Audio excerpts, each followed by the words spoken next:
शुद्ध बुद्धि ही आत्मा का आईना है।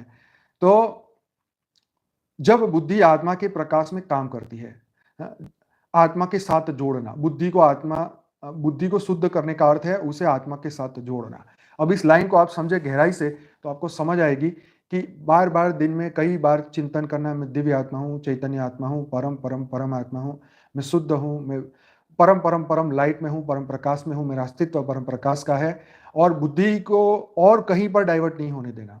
ठीक है, ये संकल्प करने से आपकी जो बुद्धि है वो शुद्ध होती जाएगी, क्योंकि बुद्धि के अंदर जो ज्ञान है, जो वो एनालिसिस करती है, तो बुद्धि को शुद्ध करना बहुत जरूरी है। और वो सत्य से ही शुद्ध हो सकती है, झूठे से नहीं हो सकती। कि मेरे बॉडी से रिलेटेड मैंने पढ़ाई करी, मेरे को उस डिग्री मिली, उस डिग्री से मैं कमा रहा हूँ, खा रहा हूँ, गाड़ी बंगला महल सब कुछ ले लिया, लेकिन ये डिग्री आत्मा की नहीं है, ये तो शरीर की है, ये तो एक जन्म की है, अगले जन्म फिर वही की वही। तो मैं शुद्ध आत्मा हूँ, दिव्य आत्मा हूँ, चैतन्य आत्मा हूँ, परम परम आत्मा हूँ, ये बिलीव रखना, ये मानना। क्योंकि देखो, देह जो है उसकी स्वयं की बुद्धि नहीं है, देह के पास खुद की बुद्धि नहीं है। जब हम सो जाते हैं तो क्या देह कुछ कर सकता है? नहीं कर सकता है। ठीक है, कोई व्यक्ति कोमा में चला जाता है तो क्या वो उसकी बुद्धि का इस्तेमाल कर सकता है? नहीं कर सकता है।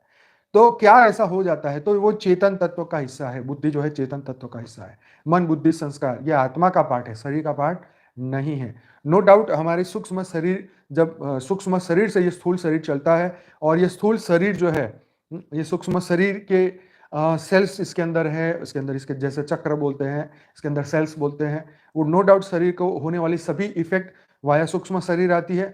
लेकिन यहाँ बताने वाली बात यह है कि बुद्धि जो है ये आत्मा से, चेतना से जुड़ी हुई है। तो बुद्धि को चेतना से ही शुद्ध किया जा सकता है। आप 5 बार शरीर को नहलाओ, लेकिन मन शुद्ध ना करो, संकल्प अच्छे ना करो, तो इससे बुद्धि शुद्ध नहीं होगी। तुम दिन में 10 बार नहा लो, इस देह को नहला दो, तो कुछ नहीं होगा। मतलब कहने का मतलब है कि देह बुद्धि, मतलब मैं ही शरीर हूं, मैं आत्मा नहीं, मैं शरीर हूं, ऐसा मानने वाले लोग, वो असुर लोग ऐसा मानते थे, और इसीलिए उनकी बुद्धि कभी शुद्ध हुई नहीं, इसलिए उनका विवेक जागृत हुआ नहीं, और इसीलिए उनकी बुद्धि संशयात्मक रही, और इसीलिए उनका हमेशा से नाश हुआ।